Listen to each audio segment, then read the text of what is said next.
தொடர்ந்து இந்த டிஎன்பிஎஸ்சி தேர்வுகளில் வெறும் முறைகேடுகள் மட்டுமே நடந்துகிட்டு இருக்கு. இங்க இருந்து நீங்க கேரள அரசை எடுத்துக்கோங்க. அதுல தமிழ் சமூகம் அப்படின்னு நாம எடுத்துக்கிட்டோம், இல்ல மற்ற சமூகம் அப்படின்னு நாம எடுத்துக்கிட்டோம் அப்படின்னா அவங்க சாதி பதிவேட்டுல 6ல இருந்து 10 வரைக்கும் தான் மற்ற சமுதாயம் அப்படின்னு கொடுத்திருக்காங்க.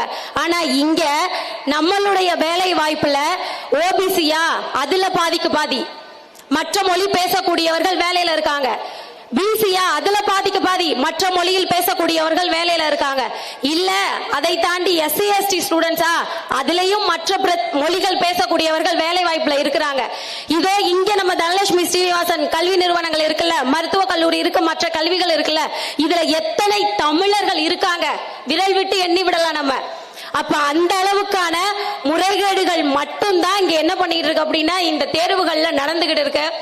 அப்ப இதுல இருந்தெல்லாம் விடுபட வேண்டும்.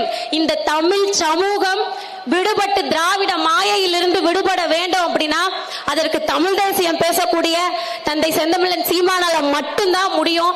அதை நாம மனதில் வச்சுக்கணும்.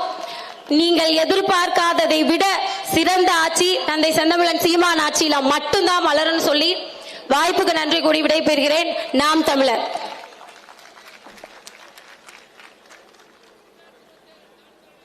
தொடர்ந்து வீர தமிழர் முன்னணி